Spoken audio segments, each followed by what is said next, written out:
Drama की शुरुआत होती है जहाँ पर हम हमारी फीमेल लीड जिया को देखते हैं जो कि इस वक्त एक पिंजरे में बंद होती है और सामने हमारा मेन लीड मिस्टर फू बैठा होता है। और यहाँ पर वो उसे कहता है कि तुम जब इस तरह पिंजरे में बंद रहती हो तुम मुझे बहुत ज़्यादा दयनीय लगती हो। क्या तुम पानी पीना चाहती हो? हमारी बेचारी जिया कहती है कि हाँ, और उसके माउथ पर एक बूंद पानी टच करता है और अपना सारा पानी फिर पी जाता है।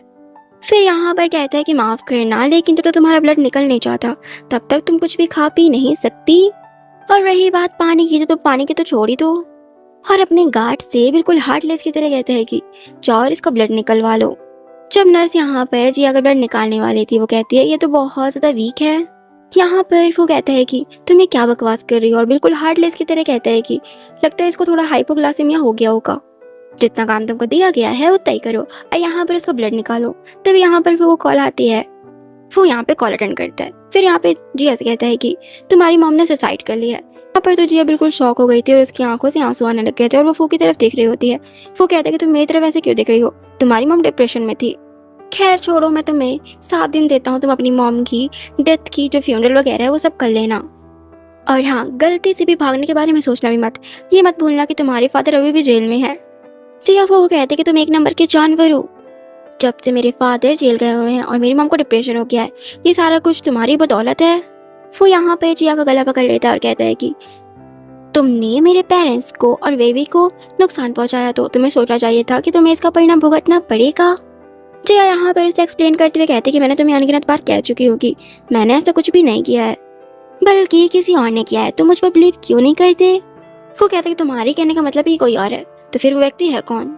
जिया कहते कि तुम वेवे तक को जागने की वेट करो, तुम उससे खुद पूछ लेना। यहाँ पर वो कहते हैं कि इस पे वेवे का हाथ नहीं है, वो मेरी फैमिली में ही पली बड़ी है, मैं उसको बहुत अच्छी तरीके से जानता हूँ और वो किस तरह की व्यक्ति है। और तुम इस तरह की दैनी होने का नाटक करना बंद कर दो, और तुम्हें इतना ही ज्यादा रोने का शौक चढ़ा है तो जाकर अपनी मॉम के कब्र पर रो। नेक्स्ट सीन में जिया तो यहाँ पर बेचारी अपनी मॉम के कब्र के पास बैठी हुई थी और यहाँ पर वो बहुत ज्यादा रो रही होती है। और यहाँ पर तभी उसे फोन आ जाता है, पीछे से तो फोन भी आ रहा होता है, जहाँ पर उसे डॉक्टर बताता है कि तुम प्रेग्नेंट हो और तुम्हारी रिपोर्ट भी आ गई है, तुम कल आकर ले जाना। तभी जिया को पीछे से आवाज आती है। जिया पीछे देखती है, पीछे तो यहाँ पर फू खड़ा हुआ था। जिया उसके ऊपर गुस्सा करते हुए कहती है कि तुम यहाँ पे क्यों आए हो, अब तुम यहाँ पे क्या लेने आए हो? यहाँ पे वो कहता है कि मैं तो उनका दामाद हूँ ना, उनके लिए तो आना चाहिए, उनके ग्रेव में तो आना ही चाहिए ना, कम से कम अगरबत्ती ही जलाने के लिए। यहाँ पर तो जिया अपना फोन पीछे की तरफ छुपाई हुई थी। तभी यहाँ पे वो कहता है कि तुम पीछे क्या छुपा रही हो, और उससे आकर उसका फोन छीन लेता है और कहता है कि उस पर नाम देखते हुए कि उस पर हान लिखा हुआ था। यहाँ पे वो चिल्लाते हुए कहता है कि तुमने अपने लिए एक नया आशिक भी ढूंढ लिया है। जिया अपने बारे में ऐसी बातें सुनकर चिल्लाते हुए कहती है कि तुम ये क्या बकवास कर रहे हो।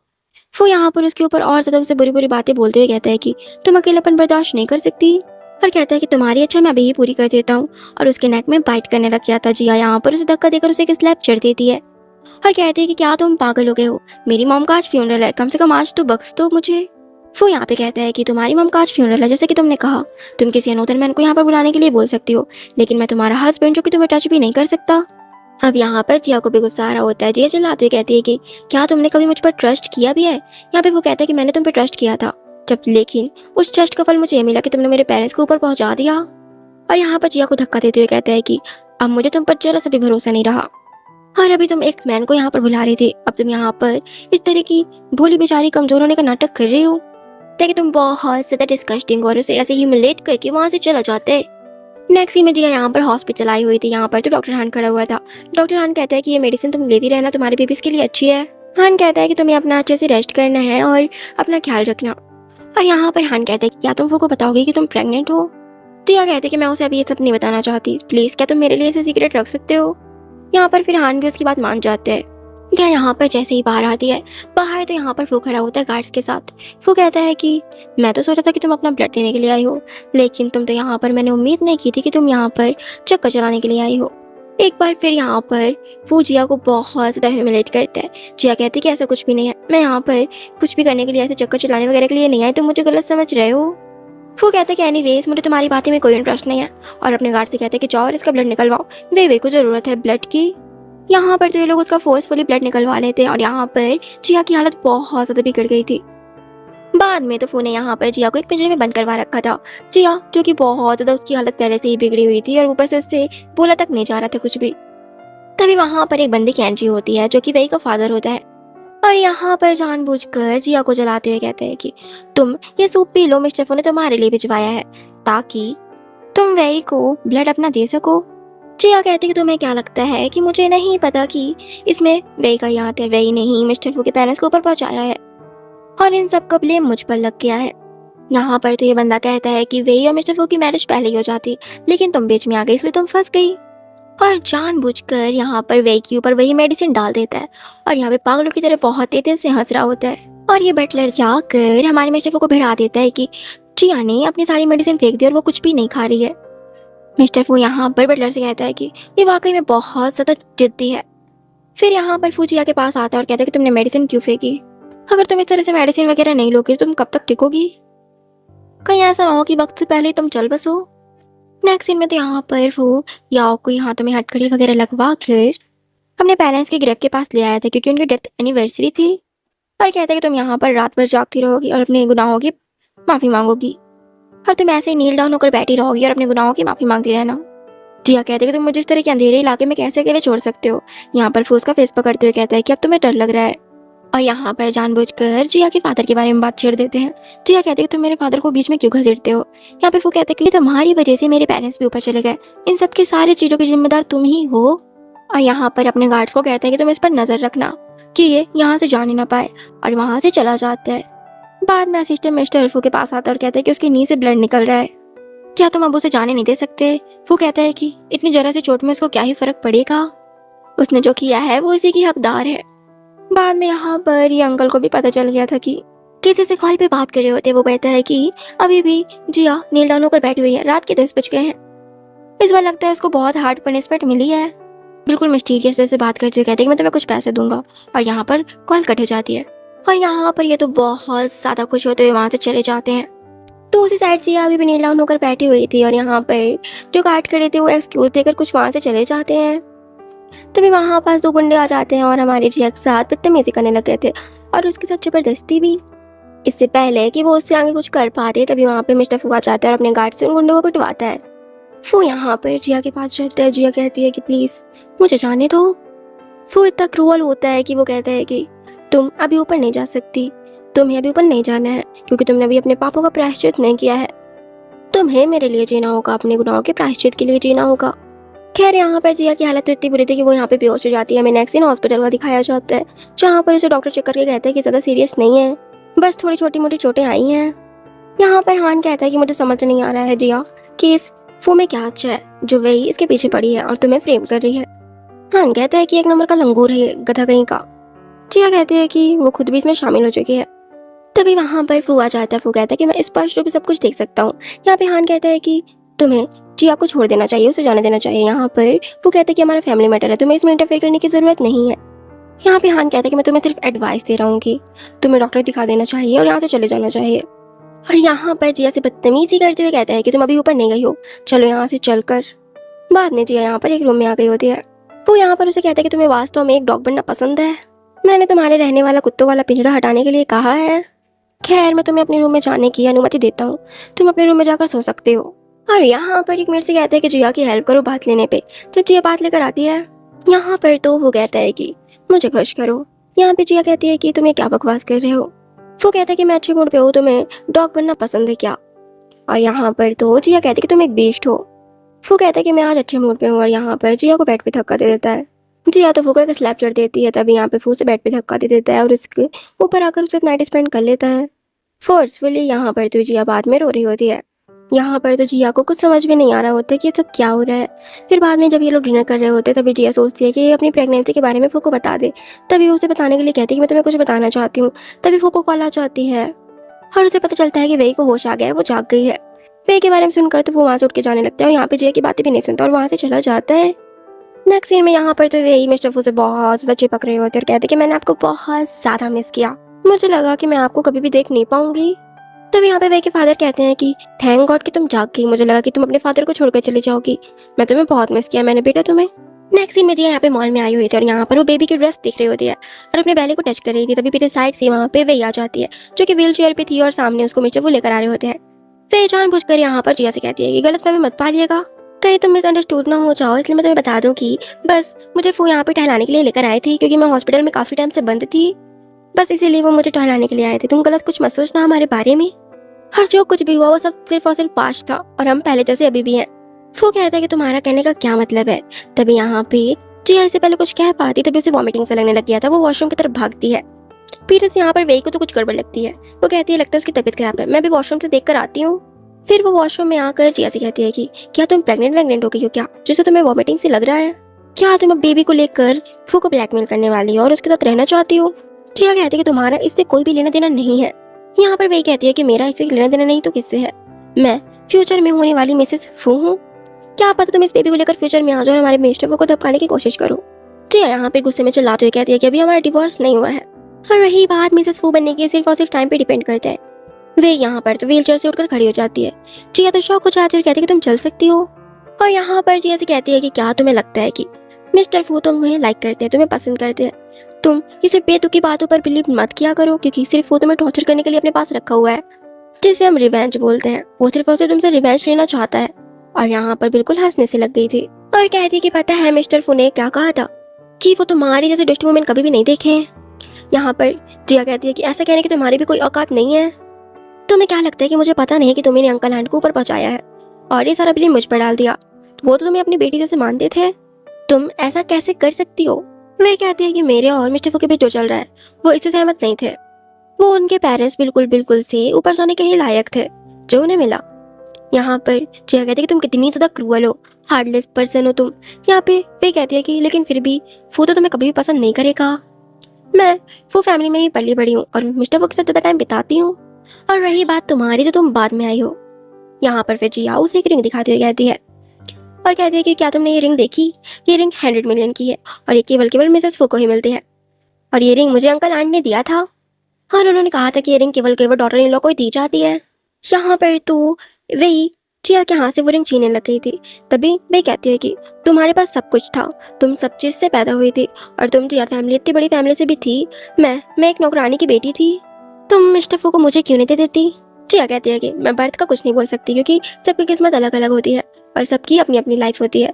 लेकिन इसका मतलब ये नहीं कि तुम इस तरीके के एक्सक्यूज देकर गलत काम करो। और कहती है कि और ये रही बात रिंग की, तो उसके सामने तुम छोड़ी तो। यहाँ पर जिया तक कहकर वहां से चली जाती है। यहाँ पर वे बहुत गुस्से में थी और उसे जाते हुए देख रही थी। तभी वो पीछे से देखती है कि वो भी आ रहा होता है। तभी वो जानबूझकर कार के सामने आ जाती है और ये ब्लेम लग जाता है जिया के ऊपर कि उसी ने ही वे को धक्का दिया है। जिया कहती है कि मैंने ऐसा कुछ भी नहीं किया, मैंने इसे धक्का नहीं दिया, ये खुद ही गिर गई है। वो कहता है कि तुम इतनी जेलसी में इतनी ज्यादा अंधी हो गई कि किसी के चाल लेने तक में तुलाई हो। जिया कहते कि तुम पहले ऐसे नहीं थे। बाद में तो यहाँ पर ये लोग तो बैठे हुए थे। तभी वहाँ पर मिस्टर फू आता है। मिस्टर फू को देखकर वे तो हल्का लंगड़ा कर जानबूझ के चल रही होती है। वही मिस्टर फू पूछता है कि तुम्हारे पैर पे चोट कैसे लगी। और यहाँ पे वही कहती है जानबूझकर इनोसेंट बनते हुए कि मैं गलती से गिर गई थी और मुझे चोट लग गई, इसी वजह से मेरे पैर पे लग गई। वो कहता है कि मैं तुम्हें मूर्ख दिख रहा हूँ, तुम सच बताओ वरना मैं जा रहा हूँ जिया से पूछने के लिए। यहाँ पे फादर कहते हैं कि मूर्ख लड़की, तुम सच बता क्यों नहीं देती कि जिया ने ये सब कुछ किया है। बाद में यहाँ पर वे तो हॉस्पिटल में एडमिट होती है। तभी वो जिया के पास जाता है और कहता है कि वे इसे माफी मांगो। जिया कहती है कि मैं माफी क्यों मांगू जब मेरी कोई गलती ही नहीं है। यहाँ पर तो इस वे की अभी भी चालें खत्म नहीं हुई थी। वो कहती है कि जिया को ब्लेम मत करो, इसे मेरी ही गलती है। जिया वे का इतना मेलोड्रामा देखकर कहती है कि बाहर में जाओ तुम दोनों, और वहां से चले जाने लग गई थी। वो भी उसके पीछे जाता है और कहता है कि वापस आओ। फिर बाहर पे तो मिस्टर फू आकर वे एक हाथ पकड़ लेते और कहते कि रुको। जिया कहती है अगर मुझे पता होता कि इतना मेलोड्रामा होगा तो मैं चाहती कि कार से मेरी टक्कर होती। तुमने मुझे अपने पापा को प्रायश्चित करने के लिए कहा था और मैंने किया भी। अब तुम मुझसे क्या चाहते हो। वो भी यहाँ पे गुस्से पे कहता है कि सारी तुम्हारी गलती है, क्या तुम्हें पता है कि तुम ही ने सब कुछ किया है। अगर तुमने वे सब कुछ भी ना किया होता तो वे अभी हॉस्पिटल पे ना होती। जिया कहती है कि अगर वे ने मुझे टक्कर मारी होती कार से तो क्या तुम मेरे लिए सैड ही थोड़ा परेशान होते। वो तो यहाँ पर उसकी बातों का आंस नहीं देता है और कहते कि अभी पंगा ये नहीं हुआ है, तुम्हें जाकर वे से माफी मांगनी है तो चलो माफी मांगो। जिया कहती कि मैंने गलती नहीं की है, मैंने पहले भी कहा था कि मैंने गलती नहीं की है और मैं माफी नहीं मांगूंगी। फिर यहाँ पर फू को भी फुटेज दिख गई थी और उसे पता चल गया था कि जिया की कोई गलती नहीं थी, बल्कि वे ही डर के अपने से वहाँ पे गिर गई थी। फिर यही सारी बातें वो वैसे भी बताता है तो वे कहती है कि आई थिंक मैं डर गई होंगी। यहाँ पर फू वैसे कहता है कि तुम्हारी और जिया की क्या बातें हुई थी बाथरूम के अंदर। तो वो कहती है कुछ भी तो नहीं, हम तो बस सुलह करना चाहते थे, मैं उसे सुलह करने के लिए बोली थी लेकिन वो नहीं मानी। खैर छोड़िए, सारी मेरी गलती थी और मैं ही डर गई होंगी, इस वजह से मैं बेहोश हो गई। तो उसी साइड हमारी जिया जब जा रही होती है और वो अपनी रिंग को देख रही होती है तभी उसे एक फ्लैशबैक याद आता है जहाँ पर एक लड़का पानी में गिर गया था और एक लड़की उसकी कूद की हेल्प करती है। तभी वहाँ पर एक लड़की और आ जाती है और यहाँ पर उस लड़की को धक्का दे देती है। और वो लड़की कोई और नहीं बल्कि वही थी और वही के फादर भी वहाँ पे आ जाते हैं और ये लोग तो जिया को साइड कर देते हैं जबकि उसी ने ही फू को बचाया था और यहाँ पर फू को लगता है कि वही ने उसकी हेल्प की। यहाँ पर तो वही के फादर झूठ बोलते हुए फू से कहता है कि थैंक गॉड वही ने तुम्हें बचा लिया, वरना आप तो डूब ही जाते। हमारी जिया इतनी ज़्यादा इनोसेंट थी कि वो कुछ भी नहीं बोलती है, चुपचाप वहाँ से चली जाती है। तभी यहाँ पर तो हान आता है, बचा रही होती है। तभी हान कहता है और यहाँ पर जिया से कहता है कि मुझे तुम्हारे लिए प्रेगनेंसी वाली मेडिसिन मिल गई है। जिया तो यहाँ पर उसे थैंक यू कहती है और ना चाहते हुए भी उसकी आंखों में आंसू आ रहे होते हैं क्योंकि उसका इतना गलत हो रहा था और वो हान को देखकर उसको और नहीं रहा चाहता और वो रोने लग गई थी। हान कहते हैं कि तुम रो क्यों रही हो। यहाँ पर तो हान जिया के आइस के जो टीयर्स थे वो साफ करते हुए उसे कंसोल कर रहा होता है और साइड से ये सब कुछ हमारा फू भी देख रहा होता है जो कि बहुत ज़्यादा जेलस हो गया होता है। फिर ना वो जिया का हाथ पकड़कर वहाँ से ले जाता है और एक रूम में ले आया था। जिया तो बेटे से कह रही होती कि मुझे जाने दो। यहाँ पे वो गुस्से में कहता है कि तुमने उस मैन को अपने आप को छूने की अनुमति क्यों दी। यहाँ पर तो जिया से वो कहता है कि मैंने तुम्हें पहले भी एक बार वार्न किया था, लेकिन ये गलती तुम दोबारा कर रही हो। अगर दोबारा गलती हुई ना तो फिर तुम सोच लेना। जिया कहती है कि तुम जितना चाहे उतना मुझे टॉर्चर कर लो, लेकिन प्लीज बीच में मेरे फादर को मत लाना। वो कहता है कि ठीक है, फिर तुम मुझे अपना परफॉर्मेंस दिखाओ। फिर यहाँ पर जिया भी मजबूर थी, फिर वो बेड पे लेट जाती है और एक बार फिर से यहाँ पर वो उसे फोर्स करता है। नेक्स्ट सीन हमें मॉर्निंग का दिखाया जाता है। याओ जैसे उठकर रूम के बाहर जाती है, वहाँ पे वो देखती है कि सामने पे एक बॉक्स रखा था। वो उस बॉक्स को ओपन करती है, उस पे एक टेडी बियर था और एक नोट लिखा होता है जो कि उसके फादर का था, जिस पर उस पे लिखा था कि मैंने अपने एक फ्रेंड से तुम्हारे लिए खरीदने के लिए कहा था। मुझे आशा है कि तुम्हें ये पसंद आएगा। तुम चिंता मत करो मेरी बच्ची, तुम्हारे फादर बिल्कुल ठीक है, तुम मेरे बारे में चिंता मत करना। जेल में खाना वगैरह सब बेहतर थोड़ा बहुत मिल जाता है। मैं जेल में बिल्कुल ठीक हूँ, मुझे कोई भी धमकाता नहीं है। बस थोड़ा देर और प्रतीक्षा करो, तुम्हारे फादर जल्दी बाहर आ जाएंगे। यहाँ पर तो जिया जानती थी कि फादर ये सब उसको बहलाने के लिए कह रहे हैं और यहाँ पर वो बहुत ज़्यादा रो रही होती है। फिर यहाँ पर वो एक फ्लैशबैक याद करती है जहाँ पर फू ने उसके फादर को जेल में पकड़वा दिया था, जहाँ पर उसके फादर की भी कोई गलती नहीं थी, बस उसको एक छोटे मोटे इल्जाम पर ही फंसाया गया था। यहाँ पर जिया फू से कहती है क्या तुम मुझसे इस तरह से बदला लोगे। वो कहते कि मैंने क्या ही गलत किया, जो भी हुआ बहुत अच्छा हुआ। यहाँ पर तो याओ जिया तो यहाँ पर बहुत ज़्यादा रो रही होती है। यहाँ पर तो फू भी कहता है कि मैं आज तुम्हारा बर्थडे बना रहा हूँ। जिया तो यहाँ पर उसकी बातों को कोई भी रिस्पॉन्स नहीं देती है। वो यहाँ पर जिया को एक पेंडेंट पहना देता है। उसने तो जिया का अभी तक बर्थडे केक भी कट नहीं करवाया था, ना ही उसका अच्छे से बर्थडे भी मना था। तभी उसे फू को कॉल आ जाता है कि वे को नाइटमेयर्स आ रहे हैं। वो तो यहाँ पर जिया को इग्नोर करके वहाँ से चला जाता है। जिया तो उसे जाते हुए गुस्से से देखती है और अपने जो उसने पेंडेंट पहनाया था वो जानबूझकर वो तोड़ देती है। दूसरी साइड ये वे की तो बात ही नहीं खत्म हो रही होती है और कहती है कि मैंने ना यहाँ पे बहुत बुरा सपना देखा था, इस वजह से मैं भाग दी व्हीलचेयर को लेकर। और यहाँ पर इनोसेंट बनते हुए कहती है कि आज तो जिया का बर्थडे है ना, तुम्हें उसके साथ होना चाहिए।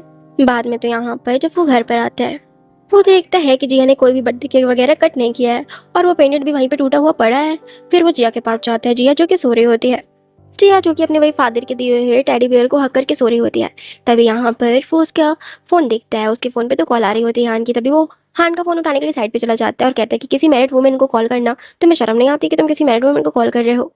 हान कहता है कि तुमसे तो बेटर ही हूँ कि अपनी वाइफ के बर्थडे वाले दिन किसी अनदर वुमेन के पास चला जाऊँ। यहाँ पे वो गुस्से में कहते हैं कि क्या ये सब तुमको जिया ने बताया। यहाँ पे हान कहता है कि उसे क्यों बताने की ज़रूरत है ही नहीं, क्योंकि हर साल तुम उसके बर्थडे पे यही करते हो। मुझे तो उसे बताने की ज़रूरत भी नहीं है क्योंकि मैं पहले से ही जानता हूँ। और रही बात बर्थडे की, तो हर बार बर्थडे पे मैं ही उसके ज़्यादा टाइम बिताता हूँ। अगर तुम उसे पसंद नहीं करते तो मुझे डिवोर्स क्यों नहीं दे देते। वो गुस्से में कहते हैं कि मेरा फैमिली मैटर है, तुम्हें इसमें इंटरफेयर करने की ज़रूरत नहीं है। और यहाँ पर फ़ोन कट कर देती है। जब बाद में जिया उठती है तो यहाँ पे वो देखती है कि उसके पास उसका टेडी बियर नहीं है। वो जैसे बाहर जाती है तो वो तो उसके टेडी बियर को जला रहा होता है। जिया उसके पास भागते हुए जाती है और उस टेडी बियर को निकालने लगी थी, जिस वजह से उसका हाथ भी जल जाता है। यहाँ पर वो कहता है कि तुम पागल वागल हो गई हो क्या। यहाँ पर जिया कहती है कि तुमने मेरे डैडी को क्यों जला दिया। वो कहता है कि मेरी मर्जी, और तुम ये पागल हो गई, तुमने तो अपना हाथ भी जला लिया। जिया कहती है कि मेरे बर्थडे गिफ्ट था। वो यहाँ पर उसे गुस्से में पकड़ लेता है और कहता है कि क्या ये तुम्हें आशिक ने दिया है तुम्हारे, और मैंने भी तो तुम्हें नेकलेस दिया था, तुमने तो उसे तोड़कर फेंक दिया। जिया बेचारी बहुत ज़्यादा टूट चुकी थी और यहाँ पर वो बहुत ज़्यादा फुट फुट कर रो रही होती है क्योंकि ये उसके फादर का जो गिफ्ट था। बाद में तो यहाँ पर फू वही को उठाकर ऊपर ले जा रहा होता है स्टेयर से। तभी वहाँ पर जिया आती है। जिया कहती है कि तुम मुझे हाथ से मिलने तक नहीं देते और तुम किसी अनदर वुमेन को अपने लैब में लिए हुए हो। वो कहता है कि वे भी अभी घर पर है और मुझे तुमसे लड़ने का भी टाइम बिल्कुल भी नहीं है। इस वे की नौटंकी तो अभी भी खत्म नहीं हुई थी। वो कहती है कि तुम मिस्टर फू को गलत मत समझो, उसने मुझे सिर्फ इसलिए उठाया क्योंकि मैं चल नहीं सकती और यहाँ पे स्टेयर से चलना मुश्किल था। यहाँ पर तो वे इनोसेंट बनते हुए फू से कहती है कि तुम मुझे व्हीलचेयर पे ही बैठा दो। फिर फू से बैठा देता है। उसे कहते हैं कि मैंने तुम्हें पहले ही कहा था कि ये लड़की बहुत ज़्यादा जेलस हो जाएगी, तुम वे को घर पे मत लाओ, वे यहाँ पे बहुत ज़्यादा खतरे में रहेगी। वो यहाँ पर वे की हैंड की तरफ देखता है जो कि काफ़ी ज़्यादा जल चुका था। यहाँ पर वो कहता है कि तुमने अपनी हैंड का पट्टी वगैरह क्यों नहीं करवाई, मेडिसिन क्यों नहीं लगवाया, क्या तुम्हें पता है ना कि ये बहुत ज़्यादा डेंजरस रहता है, इन्फेक्टेड हो जाएगा। यहाँ पर फिर वो मेड को बुलाता है और मेड से कहता है कि मैंने तुम्हें इसका मेडिसिन वगैरह इलाज करवाने के लिए हैंड का कहा था ना। तभी मेड कहती है कि कल मिस ने कुछ भी नहीं खाया पिया, कल से ये कुछ भी नहीं खाई हैं। और फिर एक पर्सनल डॉक्टर को बुलाया ताकि उनकी मेडिसिन वगैरह लग जाए, लेकिन फिर भी ये चिल्ला उल्ला कर उन्हें भगा दी। वे यहाँ पर कहती है कि मुझे भी मेडिसिन वगैरह लगाना आता है, मैं तुम्हारी हेल्प कर दूँ। और यहाँ पर जानबूझकर जिया का हाथ बहुत तेज से टच करती है जिससे उसके पेन होता है। वो उसको झटक देती है और कहती है कि तुम ये क्या कर रही हो। और कहता है कि मुझे तुम्हारी हेल्प नहीं चाहिए। यहाँ पर वे के फादर कहते हैं कि मेरी बच्ची तो बस तुम्हारी हेल्प करने की कोशिश कर रही थी, बहुत ज़्यादा काइंड है वो, तुम उससे ऐसी बातें क्यों कर रही हो। यहाँ पर वो कहता है गुस्से में कि बहुत हुआ तुम्हारा, तुम्हारी नखरे दिखाने की भी एक सीमा होनी चाहिए और तुम अपनी लिमिट क्रॉस कर रही हो, बार बार तुम अपनी लिमिट्स क्रॉस करना बंद कर दो। जिया कहती है मेरी परवाह करने का ढोंग रचने की कोई जरूरत नहीं है, तुम वे को लेकर जा सकते हो और मैं तो चलती हूँ। डिस्टर्ब कर रही होंगी ना मैं तुम दोनों को। इस तरह वे के फादर को भी चिंता नहीं होगी कि उनकी बेटी डेंजर में है। यहाँ पर फादर एक्टिंग करते हुए कहते हैं कि मेरी बच्ची तुम कैसी हो, ठीक तो हो ना आप। यहाँ पर वे कहते हैं कि फादर प्लीज़ आप मुझे यहाँ से ले जाइए, मेरी वजह से इन दोनों के बीच लड़ाई हो रही है और मैं ऐसा नहीं चाहती। वो भी गुस्से में कहता है कि जिया तुम रूम में जाओ अपने। जिया कहते हैं कि अब मुझसे तुम लोगों की नडंकी बिल्कुल भी नहीं सही जाती। इतना कहकर वो वहाँ से चली जाती है। पीछे से वो कहता है कि वो खुद ही वापस आ जाएगी, उसके पास कोई जगह ही नहीं है रहने के लिए। जिया जब ऐसे ही जा रही होती है तभी उसका बहुत खतरनाक वाला एक्सीडेंट हो जाता है। लास्ट टाइम पे वो यहाँ पर फू को कॉल करती है और कहती है कि प्लीज़ मुझे बचा लो, मैं प्रेग्नेंट हूँ। फू तो उसकी बातों में बिल्कुल बिलीव नहीं करता और कहता है कि नडंकी करना बंद करो और कहता है कि तुम प्लीज़ इस तरह की एक्टिंग करना बंद करो, नहीं किसी बात तुम सच में कहीं ऊपर ना पहुँच जाओ और मुझे पता भी ना चले। यहाँ पर वो कहता है और कह रहे कि तुम प्रेग्नेंट हो और यहाँ पर उसकी बातों पर बिल्कुल बिलीव नहीं करता। यहाँ पे जिया कहती है कि अगर मुझे दोबारा चांस मिले तो मैं तुमसे कभी मिलना नहीं चाहूँगी। इतना कहते साथ यहाँ पर वो फ़ोन कट हो जाता है। नेक्स्ट सीन हमें हॉस्पिटल का दिखाया जाता है जहाँ पर हान जिया को लेकर जा रहा होता है और यहाँ पे जिया की हालत बहुत बुरी थी। दूसरी तरफ यहाँ पर फू को भी फोटोज मिल जाती है जहाँ पर जिया का एक्सीडेंट साफ दिख रहा था। फिर वो भी वहाँ से जल्दी जल्दी में भागते हैं। यहाँ पर तो फिर वो वहीं पे आ जाता है। वो नर्स से पूछता है कि जिया कहाँ पर है। वो नर्स बताती है कि मिस जिया की बहुत ज़्यादा सिचुएशन क्रिटिकल है और उनका ब्लड भी बहुत ज़्यादा लॉस हो चुका है और उसे ब्लड की भी बहुत ज़्यादा नीड है। यहाँ पर तो फू जिया को देखकर बहुत ज़्यादा वरिड हो रहा होता है और कहते कि जिया तुम उठ जाओ। यहाँ पर हान कहते हैं कि तुम्हारे पास कोई भी राइट नहीं है उसका नाम लेने की, यहाँ तक कि उसका मिसकैरेज भी हो चुका है सिर्फ और सिर्फ तुम्हारी वजह से, वो तुम्हारी बेबी इसकी मॉम बनने वाली थी। फू तो ये सब सुनकर शॉक हो जाता है। तभी यहाँ पर जिया को भी होश आ जाते हैं। जिया यहाँ पर अपने सामने फू का फेस देखती है। जिया कहती है कि चलो डिवोर्स ले लेते हैं। यहाँ पर वो कहते हैं कि तुम ये क्या बोल रही हो। जिया कहती है कि अब मुझे बख्श दो, मुझे तुम डिवोर्स दे दो, बस मुझे जाने दो। यहाँ पर वो कहता है कि मेरे लिए बहुत कुछ तुमने पहले ही सह लिया है, डिवोर्स मांग रही हो तुम मुझसे, क्या तुम्हें लगता है कि तुम्हारे पास क्वालिफिकेशंस हैं। यहाँ पर जिया कहती है कि प्लीज़ मुझे जाने दो, मैं सचमुच थक चुकी हूँ। वो कहता है कि तुम मुझसे बचने की सोच रही हो, तुम मेरे लिए सब कुछ हो और तुम मेरे बगल से कहीं भी नहीं जा सकती। वो कहता है कि मुझे भी कुछ इंपॉर्टेंट काम है तो मैं होकर आता हूँ और मैं सबसे पहले देखने के लिए तुम्हें मैं ही आऊँगा। उसके जाने के बाद यहाँ पर हान आता है। जी अपने बेबी के बारे में पूछती है। हान कहता है कि माफ़ करना, हमने तुम्हारे बेबी को नहीं बचा पाए। बाद में जब वो वहीं पास आते हैं वहाँ पर तो रिंग और एक लेटर रखा हुआ था और वहाँ से जिया गायब थी। वो समझ जाता है कि जिया उसे छोड़कर चली गई है। फिर वो किसी को कॉल करता है और जिया को ढूंढने के लिए। दूसरी साइड हमें यहाँ पे जिया का दिखाया जाता है। जिया की हेल्प किसी और ने नहीं बल्कि हान ने ही की थी। जिया कहती है कि मेरा यहाँ पे रहना सेफ नहीं है, वरना वो मुझे ढूंढ लेता है तो फिर वो तुम्हें भी नहीं छोड़ेगा। बाद में जी अपने फादर को भी जेल से बाहर आ गए होते हैं तो जी अपने फादर के साथ आ रही होती है। फादर कहते हैं क्या तुम्हें मिस्टर फू ने तुम्हें धमकाया। यहाँ पे जिया कहती है कि ऐसा कुछ नहीं है फादर, बल्कि अब हम डिवोर्सेड हैं। यहाँ पर जिया फादर से कहती है कि चलिए मैं आपको हॉस्पिटल ले चलती हूँ, आपकी शारीरिक जांच कराने के लिए। आप वहाँ पर काफ़ी टाइम तक जेल में थे। यहाँ हॉस्पिटल में रिपोर्ट आती है, डॉक्टर से बताता है कि तुम्हारे फादर को कैंसर है और ये सब जेल में अधिक काम करने के कारण हुआ है। यहाँ पर जिया कहती है क्या मेरे फादर को बचाया जा सकता है। हान कहते हैं कि हाँ बचाया तो जा सकता है, लेकिन 5 मिलियन लगेंगे। हान कहते हैं कि लेकिन पैसों की तुम चिंता मत करो, मेरे फादर ने मेरे पैसों पर प्रतिबंध लगा दिया है, इसलिए मैं तुम्हें 1 मिलियन ही उधार दे सकता हूँ।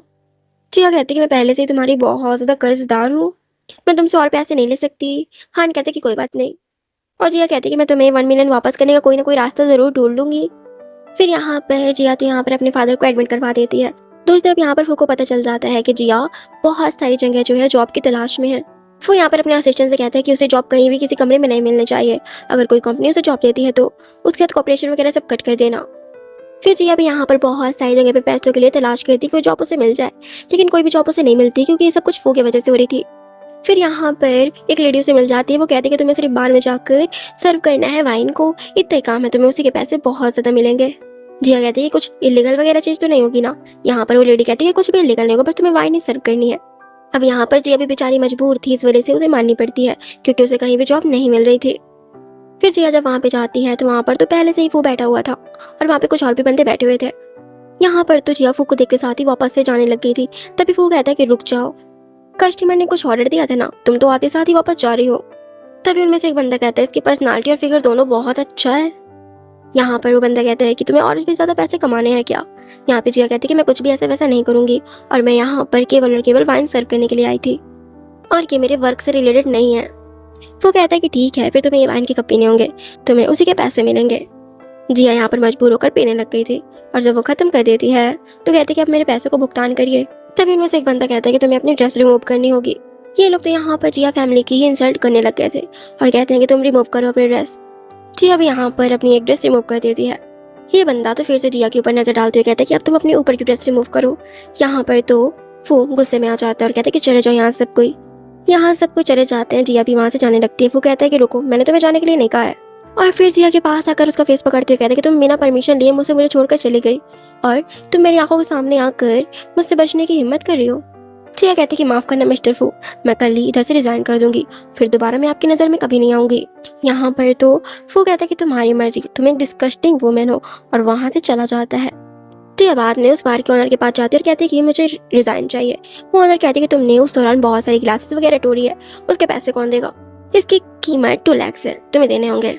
जिया के पास कुछ भी ऑप्शन नहीं होता है। वो कहती है ठीक है, फिर मैं रिजाइन नहीं देती हूँ। यहाँ पर तो वही नहीं, जिया के लिए पंगे क्रिएट करवा दिए थे। जिया जैसे ही उस बार वाली जगह पे आती है, यहाँ पर तो एक लड़की बंदा बैठा हुआ था और वही कल वाला बंदा भी बैठा हुआ था।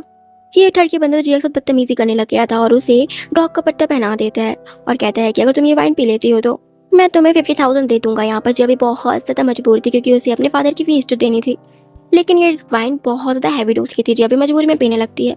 तभी वो साइड वाला बंदा कहता है कि इसे इतनी हैवी वाइन मत पीने को दो, ये बहुत ज़्यादा डेंजरस वाइन है, इससे इसकी जान भी जा सकती है।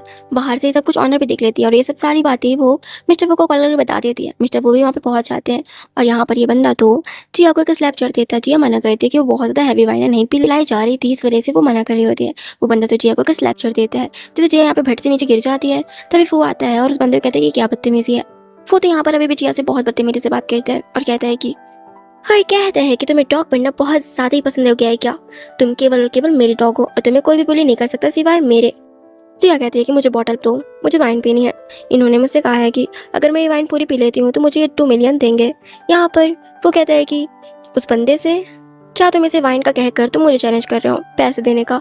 यहाँ पर वो बंदा तो डर जाता है और कहता है कि माफ़ करना, हमें नहीं पता था कि इसका आपसे रिलेशन है। वो तो यहाँ पर उस बंदे को भगवा देता है। वो जिया से कहता है कि अगर तुम्हारे अंदर हिम्मत अभी भी है तो मुझे मेरे साथ चलो। यहाँ पर जिया जैसे कूटती है वैसे ही वो यहाँ पर भट से गिरकर बेहोश हो जाती है। वो यहाँ पर उसे जल्दी वो यहाँ पर जिया के पास जल्दी से आता है और उसे उठाकर हॉस्पिटल ले जाते हैं। हॉस्पिटल में तो उसके पास हान आता है। हान कहता है कि तुम एक नंबर के जानवर हो, तुम्हें जिया के बारे में कुछ पता भी है, तुम उसे डिजर्व नहीं करते। और यहाँ पर उसके मुंह पे एक रिपोर्ट फेंकता है। वो रिपोर्ट कुछ और नहीं बल्कि जिया की किडनी निकलने की रिपोर्ट थी क्योंकि उसकी किडनी किसी ने ट्रांसप्लांट करवा ली थी। वो उसकी बात पे बिलीव नहीं कर रहा होता है। यहाँ पर हान तो जिया की बैली के पास से कपड़ा हटाकर उसे दिखाता है कि जिया के जो कि बैली पे बहुत बड़ा सा स्कार था। कहता है कि तुम ऐसा प्रेजेंट क्यों करोगे जैसे तुम्हें कुछ पता ही ना हो, तुम्हारी मर्जी के बिना जिया के साथ ऐसा कभी भी नहीं हुआ होगा। वो जो कि एकदम से शॉक हो गया था और कहता है कि ऐसा किसने कहा करने के लिए। वो यहाँ पर अपने गार्ड से कहता है कि हान को पकड़कर यहाँ से ले जाओ। हान को जब उसके गार्ड ले जा रहे होते हैं हाँ तो चिल्लाते हुए जा रहा होता है कि जिया तुमसे ब्लाइंडली लव करती है, तुम उसे डिजर्व नहीं करते। फिर वो यहाँ पर किसी को कॉल करता है और कहता है कि पता लगाओ कि जिया के साथ ऐसा किसने किया, उसकी किडनी किसने ट्रांसप्लांट करवाई है। फिर बाद में यहाँ पर फूतो उसे घर पर ले आया हुआ था। यहाँ पे वो डॉक्टर से चेकअप करवाता है। चेकअप करके डॉक्टर बताता है कि इनकी किडनी हाल ही में ट्रांसप्लांट हुई है तो आपको इनको रेस्ट बहुत ज़्यादा ज़रूरी है और ये बहुत ज़्यादा वाइन पी रही हैं, तो प्लीज़ आप इन्हें वाइन मत पीने देना क्योंकि इनकी जान को खतरा भी है। फिर इतना कहकर तो डॉक्टर वहाँ से चले जाते हैं। जिया जो कि हल्की नींद में होती है और बड़बड़ाते हुए कहती है कि यहाँ पर हान प्लीज़ मुझे बचा लो। यहाँ पर वो गुस्से चिल्लाता है कि तुम भी किसी अनोदर मैन का नेम ले रही हो। जिया झट से उठ जाती है और कहती है कि मुझे जाना होगा, मुझे काम करना है। यहाँ पर वो कहता है कि क्या तुम्हें पता नहीं है कि तुम्हें इस वक्त किसकी ज़रूरत है। जिया कहती है कि मुझे पता है और तुम कैसा काम करने के लिए जा रही हो। जिया कहती है कि मुझे पैसों की बहुत ज़्यादा नीड है तो मुझे जाना होगा। वो कहता है कि मैं तुम्हें पैसे दे दूंगा। जिया कहती है कि मुझे तुम्हारे पैसे नहीं चाहिए। यहाँ पे वो कहता है कि तुम कुछ भी कर सकती हो, कुछ भी काम कर सकती हो, तुम पैसे ले सकती हो, लेकिन तुम मुझसे पैसे नहीं ले सकती। ऐसा क्यों? और कहता है कि तुम कहीं नहीं जा रही, तुम यहीं पे रहोगी। जिया कहते कि अब मैं जिया फैमिली की भी एल्डेस्ट डॉटर नहीं रही, तो प्लीज़ मुझ पर दया करो और तुम मुझे बख्श दो, जाने तो मुझे यहाँ से। और तुम्हें लगता है कि मैंने अभी तक अपने सारे पापों का प्रायश्चित नहीं किया है, ये सब पर्याप्त नहीं है, तुम मुझे और टॉर्चर करना चाहते हो तो सीधा तुम मुझे ऊपर ही पहुंचा दो, शायद इससे तुम्हारी रिवेंज कंप्लीट हो जाए। वो कहता है कि तुम कितनी जिद्दी थी, तुमने आज तक कभी भी एक्सेप्ट नहीं किया कि तुमने वेई को हार्म किया है, तुम आज ऐसे खुद से क्यों एक्सेप्ट कर रही हो। यहाँ पे कहती है कि अब मुझे रियलाइज हो गया, मैं ही वेई को हार्म की थी, मैंने ही सब कुछ किया, मैं ही गलत हूँ, अब बस मुझे तुम बख्श दो। और ऐसे ही जिया बोले जा रही थी, यहाँ पर तो फू उसे फोर्सफुली किस करने लग गया था और यहाँ पर उसे बेड पे पटक देता है। जिया कहते तुम ये क्या कर रहे हो। वो तो यहाँ पर जिया के ऊपर आकर उसके साथ फोर्सफुली नाइट स्पेंड कर लेता है और फिर जाते वक्त कहता है कि मैं तुम्हें पैसे ट्रांसफर कर दूंगा, तुम्हें कहीं जाने की जरूरत नहीं है। बाद में यहाँ पर वही आती है जिया के पास और कहती है कि तुम्हें बाहर जाना होगा, एक पंगा हो गया है। फिर बाद में जिया बाहर पे चले जाती है। बाहर में तो सामने ही फादर बैठे हुए थे और बगल से वही तो इस्तेमाल कर रहे होते। फादर जाकर जिया को डायरेक्ट स्लैप चढ़ देते हैं और कहते हैं कि तुम इस तरह का गिरा हुआ काम कैसे कर सकती हो, तुम मेरी बेटी हो। जिया बहुत ज़्यादा मजबूर होते हुए कहते कि फादर मैं बहुत ज़्यादा मजबूर थी, मेरे पास कुछ ऑप्शन नहीं था और मुझे आपकी सर्जरी के लिए पैसे की ज़रूरत थी। यहाँ पर कहते हैं कि मैं तुम्हारे ऐसे पैसों से सर्जरी करवाने की बजाय ऊपर जाना ही पसंद करूंगा। तुम्हारी मॉम तो भी सब ऊपर से देख रही होगी तो उन्हें भी सुकून नहीं मिलेगा। फादर तो ऐसे ही बहुत ज़्यादा हाइपर होने लग गए थे। जिया कहती है कि प्लीज़ फादर आप हाइपर मत होइए, आपकी बेबी बढ़ जाएगी। फादर कहते हैं कि मुझे फादर मत बोलो। यहाँ पर तो फादर के हार्ट में पेन होने लग गया था और यहाँ पर वो बेहोश हो जाते हैं। बाद में यहाँ पे हमें हॉस्पिटल का सीन दिखाया जाता है जहाँ पर जिया अपने फादर को एडमिट कराती है। बाद में जिया वैसे कहती है कि तुम मेरे आगे कुछ भी कर लेती, मुझे तुम कुछ भी कर लेती, तुम मेरे फादर तक क्यों गई, तुमने उनके साथ ऐसा क्यों किया। वही बिल्कुल स्माइल करते हुए कहती है कि मुझे क्या पता था कि तुम्हारे फादर की ऐसी हालत हो जाएगी। और रही बात काम की, तो तुम सच में तो ऐसे काम कर रही थी ना, क्या मैंने तुम्हें कहा था कि तुम ऐसे काम करो, तुमने तो खुद ही किया। यहाँ पे जिया को तो बहुत ज़्यादा गुस्सा आ रही होती है और वो उसका गला पकड़ लेती है। यहाँ पर तभी पीछे से फू आ जाता है और उसे धक्का दे देता है। यहाँ पर वो कहता है कि तुम क्या कर रही थी, तुम्हें उसको ऊपर पहुँचाने का इरादा था क्या, तुम्हें उसे ऊपर पहुँचाने का इरादा था क्या। यहाँ पर जिया कहती है मेरा ऐसा कोई इरादा नहीं था। जिया कहती है कि तुम्हें हर बार मेरी गलती क्यों दिखती है, उसने क्या किया तुम्हें पता भी है। वो कहता है कि मैं तुम्हारी बेकार सी बातें बिल्कुल भी नहीं सुनना चाहता और कार्सी कहता है कि इसे घर पे ले जाकर बंद कर दो, कोई भी लॉक मत खोलना। और यहाँ पर वैसे पूछ रहे होते हैं कि उसे घर से किसने निकाला, जबकि मैंने घर पर सबको मना किया था कि वो कहीं ना जाए। यहाँ पर तो वे कहती कि वो मुझे बहुत ज़्यादा रिक्वेस्ट कर रही थी जाने के लिए, इसलिए मैंने उसे बोल दिया कि वो चली जाए, इसलिए मैं उसके देखकर मना नहीं कर पाई, मैं बहुत ज़्यादा काइंड हूँ ना। यहाँ पर वो कहता है कि तुम्हारे इतने राइट्स किसने दिए कि तुम मेरे घर के फैसले लो। और गुस्से में कहता है कि मैंने तुम्हारे लिए घर ढूंढ दिया है, तुम वहाँ पे जाकर रह लेना। वे कहते हैं कि क्या तुम मुझे घर से भगा रहे हो। यहाँ पे वो कहता है कि अगर तुम्हें ऐसा लगता है तो यही सही। वे तो यहाँ पर वो के हाथ पकड़ लेती है और कहती है कि प्लीज़ ऐसा मत करो। वो यहाँ पे कहता है कि मुझे दोबारा बात रिपीट करना पसंद नहीं, इतना कहकर तो वो वहाँ से चला जाता है। बाद में जिया तो यहाँ पर अपने घर में बहुत ज़्यादा परेशान हो रही होती है, ऊपर से डोर लॉक था। वो कहती है कि डोर कोई ओपन कर दो, क्योंकि वो अपने फादर को लेकर बहुत ज़्यादा परेशान थी। तभी पीछे से मेड आती है और कहती है, मेड कहती है कि आप परेशान मत होइए, जो भी हॉस्पिटल की सारी बिल्स थी मिस्टर फू ने पे कर दिया है, आपको परेशान होने की ज़रूरत नहीं है। फिर जिया को भी सुकून की सांस आती है, फिर वो जाकर सो जाती है। दूसरी साइड यहाँ पर वो तो वही बंदे से बात कर रहा होता है और कहते हैं कि मैंने तुम्हारी कंपनी से सारे ऑपरेशन कैंसिल कर दिए हैं, और वही बंदा था जिसने जिया को परेशान करवाया था। यहाँ पर तो बंदा सच उगल देता है और कहता है कि मैंने इसे, मेरा हाथ बस नहीं था, इसमें सारा कुछ वही ने मुझे विचार दिया था, इसमें मेरी कोई भी गलती नहीं है। दूसरी तरफ यहाँ पर जिया जब हॉस्पिटल जाती है, उसको जाकर पता चलता है कि उसके फादर वहाँ पे नहीं है, उसको फादर को पहले ही ले जाया गया है। इस वजह से जिया मिस्टर फू के पास जाना चाहती थी और चाहती तो वहाँ पे गार्ड्स उसे रोक लेते हैं। यहाँ पर जिया कहती है कि मैं मिस्टर फू की वाइफ हूँ और यहाँ पर अंदर जाने के लिए बोल रही होती है। वो गार्ड्स उसे अंदर नहीं जाने दे रहे थे और बिलीव भी नहीं कर रहे होते कि उन्हीं की वाइफ है, और जिया को यहाँ पे धक्का दे देते हैं। तभी यहाँ पर फू आ जाता है, उस गार्ड को धक्का देता है और जिया को उठाने लग गया था और कहते हैं कि क्या बदतमीजी है। और उसी गार्ड को एक स्लैप चढ़ते हुए कहते हैं कि तुम्हें इतना राइट किसने दिया कि इसके ऊपर हाथ उठाने का। तो टच करते हुए कहते हैं क्या तुम ठीक हो। जिया कहते हैं कि मुझे मत टच करो और बताओ मेरे फादर कहाँ पर हैं। फू को तो यहाँ पर कुछ भी समझ नहीं आ रहा होता है क्योंकि उसने ये काम किया ही नहीं था। यहाँ पर जिया कहती है कि तुम सच सच बताओ कि तुमने मेरे फादर को कहाँ पर छुपाया है। फू कहता है कि तुम्हें क्या बकवास किए जा रही हो, मुझे तुम्हारी ये भी बात समझ नहीं आ रही है। तुम अगर मुझसे हेल्प चाहते तो मुझे बताओ, मैं तुम्हारी हेल्प करूंगा, लेकिन इस तरह बात करोगे तो बिल्कुल नहीं। जी हाँ, फू से कहती है कि मैं तुम्हें जानना ही नहीं चाहती थी, मेरे साथ सारे दुख और सारी चीज़ें तब से स्टार्ट हो गई जब से मैंने तुमसे प्यार किया, मुझे तुमसे प्यार ही नहीं करना चाहिए था। इतना कहकर तो वो वहाँ से चली ही जाती है। तभी जिया जब जा रही होती है तभी उसके पास वही आती है। वे कहती है कि तुम्हारे फादर चले गए, तुम्हें इसका ज़रा सा गम नहीं है। जिया कहती है कि मेरे फादर कहाँ पर है। यहाँ पर वही उसे एक वीडियो दिखाती है और कहती है कि तुम्हें सुसाइड करनी होगी तभी मैं तुम्हारे फादर को छोड़ूंगी, और उसे एक वीडियो दिखाती है जहाँ पर उसके फादर किडनैप होते हैं। जी अब यहाँ पे मजबूर थी और यहाँ पे वो कहती है ठीक है, वो मान जाती है। दूसरी तरफ यहाँ पर तो फू वही फ्लैशबैक याद कर रहा होता है जहाँ पर उसे एक लड़की ने बचाया था। एक्चुअल में जिस लड़की ने उसे बचाया था उसने उसका पेंडेंट खींच लिया था, जिस वजह से उसके हाथ पे वो पेंडेंट रह गया था। और वो पेंडेंट अभी भी देख रहा होता है। तभी वो अंदर जाकर फोटो देखता है जहाँ पर जिया की पिक होती है छोटे की, और उसके गले में वही पेंडेंट होता है। और यहाँ पे को पता चल जाता है कि जिया ही उसकी सेवियर है। तभी उसके पास एक गार्ड भागते हुए आता है और कहता है कि मिस सुसाइड करने वाली है, वो बिल्डिंग पर चढ़ी हुई है। वो भी वहाँ पे भागते हुए जाता है और कहता है जिया के पास आकर कि तुम ऐसा क्यों कर रहे हो, प्लीज ऐसा मत करो। जिया कहती है कि तुम तो यही चाहते थे ना कि मैं इस दुनिया में ही ना रहूं। जिया कहती है कि तुम तो मुझे अपना अंडर कवर एजेंट समझते हो ना, कि मैंने तुम्हारे पेरेंट्स को भी ऊपर पहुंचा दिया, सब कुछ मैंने कर दिया, और मेरा दिमाग तो इतना ज्यादा शातिर है, तुम सही समझते हो, यही बोलते हो ना तुम मुझे। और तुम कहते हो कि तुम मैं हेल में जाऊँ, ये सुनते सुनते मैं पक चुकी हूँ। वो कहता है कि तुम पहले नीचे आओ, हम बातचीत कर सकते हैं।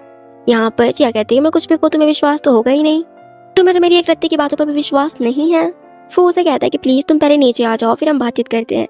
जिया कहती है कि मुझे तुम्हारी बातों से मैं पक चुकी हूँ, तुम तो कहते थे ना कि मैं हेल में जाऊँ, तुम यही चाहते थे ना, तुम सही हो, अब मुझसे बर्दाश्त नहीं होता। इतना कहते हुए यहाँ पर जिया तो टेरेस से नीचे कूद जाती है।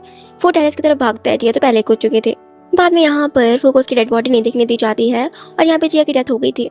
फू तो यहाँ पर बहुत ज्यादा रो रहा होता है। यहाँ पर हान उसके ऊपर चिल्लाते हुए कहता है कि अब तुम्हें क्या चाहिए, ये जो कुछ भी हुआ तुम्हारी वजह से हुआ, अगर तुम नहीं होते तो जिया सुसाइड ना करती। क्या तुमने कभी भी उसका साथ दिया है? क्या तुम वहाँ थे जब जिया प्रेग्नेंट थी? क्या तुम वहाँ पर थे जब जिया का एक्सीडेंट हो गया था? तुम तो वहां तक नहीं थे कि जब जिया का मिसकैरेज हुआ, तुम कहीं पर भी नहीं थे। उसके साथ कितना गलत हुआ, तुम उसके साथ देने के लिए एक जगह पे नहीं थे, तुमने तो उसे कभी समझा तक नहीं। बाद में फू को असिस्टेंट के द्वारा सब कुछ पता चल जाता है वेई वेई के बारे में, कि उसने ही जिया का एक्सीडेंट करवाया था और उसी के पीछे जिया किडनी निकालने पर भी उसी का हाथ था, और उसने ही आपके पेरेंट्स को भी ऊपर पहुंचा दिया। इन सब में उस वेई का ही हाथ है।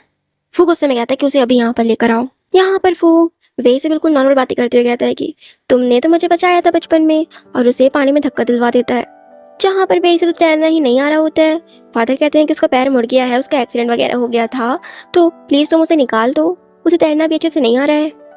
एक्चुअल में यहाँ पर तो वे से स्विमिंग नहीं आती थी। यहाँ पर तो वो कहता है कि तुम्हें शर्म नहीं आई, तुमने इतना कुछ कर दिया। यहाँ पर तो वो कहता है कि तुमने कोई एक तो गलती नहीं बल्कि तुमने गुनाह किया है, और कहता है कि तुमने जिया को ऊपर पहुंचाने के लिए गुंडे को भी हायर करा। वे तो शौक हो जाती है और घबराती हुई कहती है कि मैं तुमसे बहुत ज्यादा प्यार करती थी, इसलिए मैंने ऐसा किया। और रही बात उस जिया की, तो उसकी पारिवारिक बैकग्राउंड भी बहुत बेहतर था, और वो जिया फैमिली की सबसे एल्डेस्ट डॉटर थी, और मैं एक मेड की डॉटर थी। मेरी और उसकी बहुत ज्यादा बैकग्राउंड गैप था। यहाँ पे वो कहता है कि तुम्हारा और उससे कंपेयर करने की कोई योग्यता है तुम्हारे पास? वो कहता है कि तुम्हें क्या लगा कि मैं तुम्हें इतनी आसानी से ऊपर पहुंचा दूंगा? मैं तुम्हें इतनी आसानी से ऊपर नहीं पहुंचाऊंगा। बाद में फिर वो वेई को भी उसी तरह पिंजड़े में बंद कर देता है जैसे उसने जिया को रखा हुआ था। यहाँ पर फिर बाद में वो कहता है कि आज से 7 दिन होते हैं जिया को इस दुनिया से गए हुए। वो यहाँ पर वे को देखते हुए कहता है कि मुझे इसे देखकर गुस्सा आती है, और कहता है कि जाओ, गार्ड से कहते हुए कि जाओ और इसे ले जाओ, और इसकी मुझे एक किडनी और गर्भाशय चाहिए।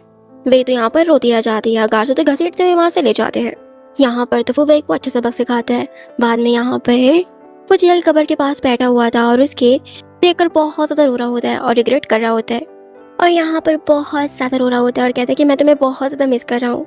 नेक्स्ट सीन में यहाँ पर वो के पास असिस्टेंट आता है और कहता है कि हमारे बंदों ने मिस जिया को देखा है, और वो क्वेश्चन लगता है कि कहाँ पर देखा है, और वो जाने के लिए कहता है और वो उसे वहाँ पे ले जाते हैं। यहाँ पर तो वो जिया को देखकर शॉक हो जाता है कि जिया जिंदा है। जिया यहाँ पर फू को देखकर कहती है कि सर क्या आप यहाँ पे डॉक्टर हान से मिलने के लिए आए हैं? जिया तो बिल्कुल उसे स्ट्रेंजर की तरह ही बोल रही होती है। फू कहता है कि जिया तुम जिंदा हो? जिया कहती है कि क्या आप मुझे जानते हैं? तभी वहाँ पर हान आ जाता है। यहाँ पर जिया कहती है कि डॉक्टर हान लगता है आपसे कोई मिलने के लिए आया है। फिर वो उन दोनों को छोड़कर वहाँ से चली जाती है। तभी हान फू से कहता है कि मैंने होप नहीं किया था कि तुम्हें ये प्लेस पे मिल जाएगी। फू कहता है कि आखिर उस दिन ऐसा क्या हुआ था? हान कहता है कि इमारत ऊंची थी, ये गिरने के बाद वो बहुत इंजर्ड हो गई थी, उसे बहुत ज्यादा चोटें लग गई थी, जिससे उसके सर पे चोट लगने की वजह से उसकी मेमोरी लॉस हो गई है। केवल और केवल उसे मिस्टर फू का नेम तुम्हारा नेम याद है। यहाँ पे हान कहता है कि तुम्हें पता है कि मुझे उसके लिए बहुत ज्यादा दुख होता है कि तुमने उसे कितना ज्यादा हर्ट किया है, तुमने उसे ह्यूमिलिएट करने और बर्बाद करने में कोई कसर नहीं छोड़ी, और उसे कितना ज्यादा टॉर्चर किया, लेकिन फिर भी वो तुम्हारे नेम को याद रखती है। पता नहीं तुम्हें ऐसा क्या अच्छा है जो वो तुम्हें नहीं भूल पाई इतनी अच्छी तरीके से। फू कहता है कि मैंने वाकई में उसका बहुत बुरा किया है, उसे बहुत टॉर्चर किया है, लेकिन मैं अब सब चीज की भरपाई करना चाहता हूँ। हान कहता है कि अब तुम ये करने के योग्य नहीं हो, जी आप तुम्हारी संपत्ति नहीं है। फिर फू तो यहाँ पर जिया के पास सीधे जाता और कहते हैं क्या तुम मुझे जानते हो? मैं मिस्टर फू हूँ, मैं फू हूँ। यहाँ पर जिया कहती है कि तुम मुझे बहुत अजीब महसूस करा रहे हो, मैं तुम्हें नहीं जानती। यहाँ पर वो कहता है कि मैंने तुम्हें बहुत गलत समझा, मुझे सच्चाई पता चल गई कि तुम इनोसेंट थी। क्या तुम्हें याद है? तभी जिया यहाँ पर याद करने की कोशिश करने लग गई थी। यहाँ पर तो उसका सर चकराने लग गया था और यहाँ पे वो बेहोश हो जाती है। बाद में वो यहाँ पर जिया को घर पे ले आया था और उसकी बहुत ज्यादा केयर कर रहा होता है और उसे सूप वगैरह पिला रहा होता है। तब जिया कहती है कि तुम हो कौन? यहाँ पर फू कहता है कि जब तुम बच्चे थे तुम हमेशा मेरे खेलने के लिए घर आया करती थी और मेरे साथ बहुत सारा खेला करती थी। जिया आउट फेस बनाकर कहती है कि मुझे सचमुच कुछ भी याद नहीं है और मुझे कुछ भी याद नहीं आ रहा कि तुम हो कौन। वो कहता है कि कोई बात नहीं, तुम्हें धीरे धीरे याद आ जाएगा। फिर जिया वापस याद करने की कोशिश करने लग गई थी, उसका सर वापस से चकराने लग गया था। वो कहता है कि अपने सर पे ज्यादा जोर मत दो, तुम सो जाओ, रेस्ट करो। और उसे सुला देता है और सोचता है कि और कहता है कि जिया मैं तुम्हारे लिए कुछ भी करूंगा, अब मैं तुम्हें बहुत अच्छी तरीके से रखूंगा। तभी बाद में जब जिया उठती है उसकी तो याददाश्त वापस आ गई होती है। यहाँ पर तो वो फू को देखकर भागने लग गई थी। वो उसको पकड़ लेता है और कहता है कि मुझे माफ कर दो। जिया कहती है कि मैंने तुम्हें छोड़ने की हर कोशिश की है, प्लीज मुझे जाने दो। फू रोते हुए कहते हैं कि मुझे माफ कर दो, ये मेरी गलती थी। जिया तो यहाँ पर उसकी एक भी बात नहीं सुनती और जाने लगती है। वो उसके पीछे आते हुए कहता है कि प्लीज मुझे माफ कर दो, मुझे एक चांस दे दो, मैं तुमसे रिक्वेस्ट करता हूँ प्लीज, जो भी हमने खोया है मैं उसकी भरपाई करूंगा। और कहता है कि तुम कहाँ जा रही हो? जिया कहती है क्या मुझे तुम्हें बताने की जरूरत है कि मैं कहाँ जा रही हूँ? फू कहता है कि मेरा ये मतलब नहीं था, मैं तो बस तुमसे पूछ रहा था। फू कहते हैं कि मैं जानता हूँ कि कुछ दर्द आसानी से माफ नहीं किए जाते हैं। जिया कहती है कि बकवास बंद करो और मेरे पीछे आने की कोशिश भी मत करना, बिल्कुल भी मेरे पीछे मत आना। इतना कहकर वो वहाँ से चली जाती है। फिर वो उसके आए दिन ऐसे ही उसका पीछा करता और उससे माफी मांगा करता था। फिर बाद में यहाँ पर वो जिया के लिए ब्रेकफास्ट वगैरह भी बनाता है और जिया को खिलाता है। जिया के खाते साथ ही पेट में पेन होने लग गया था। फिर वो उसे हॉस्पिटल में एडमिट करा देता है। हॉस्पिटल में डॉक्टर जाकर बताती है कि उनकी किडनी निकल चुकी है, इस वजह से उनको इस तरह प्रॉब्लम्स हो रही हैं। हमें उनके लिए जल्दी से कोई इन्फेक्शन ना हो, ताकि इस वजह से हमें किडनी की ज़रूरत है और उनका किडनी ट्रांसप्लांट करवाना पड़ेगा। उन्हें किडनी की ज़रूरत है। वो कहता है कि क्या मैं अपनी किडनी ट्रांसप्लांट करवा सकता हूँ उनकी किडनी पर? डॉक्टर कहते हैं कि तुम इसके बारे में श्योर हो, तुम सोच सकते हो। वो बिल्कुल जल्दी से कहते हैं कि ठीक है मैं रेडी हूँ, मैं अपनी किडनी देने के लिए रेडी हूँ, बस मेरी जिया को कुछ भी नहीं होना चाहिए। बाद में यहाँ पर वो अपनी किडनी जिया को दे देता है। बाद में यहाँ पर वो जिया को सूप वगैरह पिला रहा था, उसकी केयर कर रहा होता है। जिया कहती है कि डॉक्टर ने कहा है ना कि तुम्हारी भी लगी हुई है, तुम्हें अभी रेस्ट करना चाहिए, तुम मुझे यहाँ पे आके सूप पिला रहे हो। वो कहता है कि मैं तुम्हारा एहसानमंद हूँ, मुझे माफ कर दो।